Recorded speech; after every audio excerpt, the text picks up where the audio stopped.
Yeah, So totally. Yeah, I'm trying to think of what are some concrete things that I can push myself on in taking more risks for solidarity that are also working towards systemic change. Yeah. Because I think about people have squatted in houses in Minneapolis. After Occupy Homes took off for a while, and there was talk about trying to take over houses, and it was both like a political let's take direct action to make some moves and push for policy changes, but also just in the short term, let's give people houses who don't have homes. Yeah.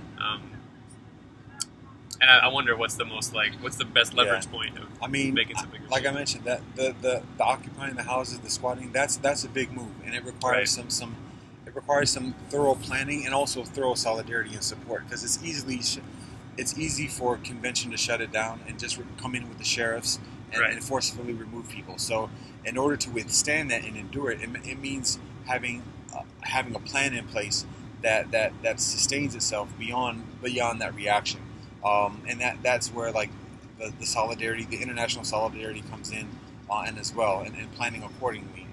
Having safe houses and having the mechanics established to respond to that reaction. But in terms of identifying opportunities for extending oneself, I think it's a matter of just recognizing what our needs are, and how do we satisfy those needs, and how can we satisfy those needs in an increasingly cooperative manner, in a manner that is increasingly harmonious with our ideals. And so I mentioned the grocery store as being the front lines, because I know that's where I go on a weekly basis to satisfy my needs of just nourishment.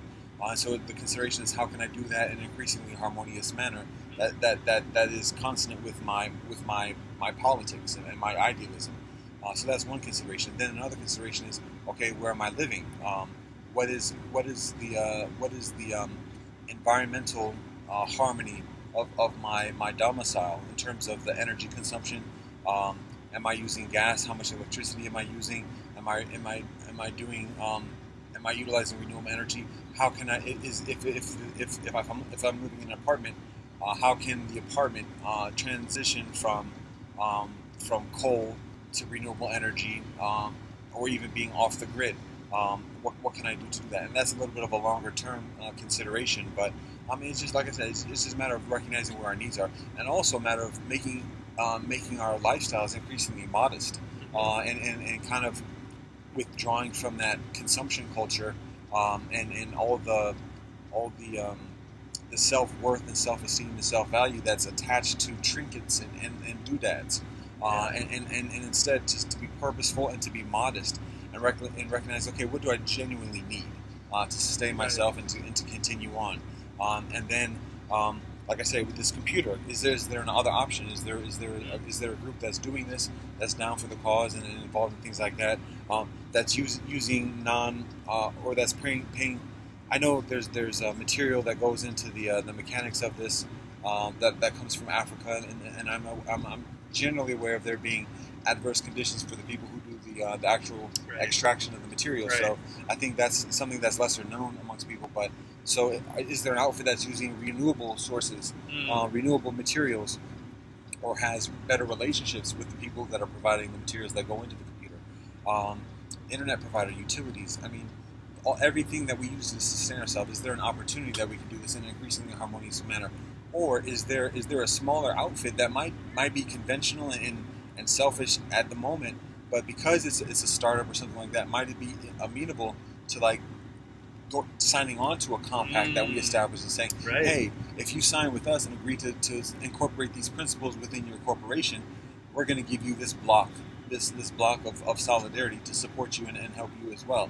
So those are other options as well. So those are just opportunities, and that involves research, that involves finding the information and finding the groups, but and that takes effort and time and concentration, but that's part of the process as well.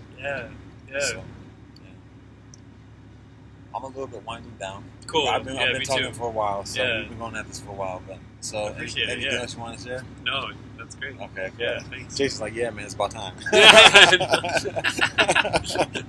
All right, so that's about it. Love and peace. So are the people on the bus. All right.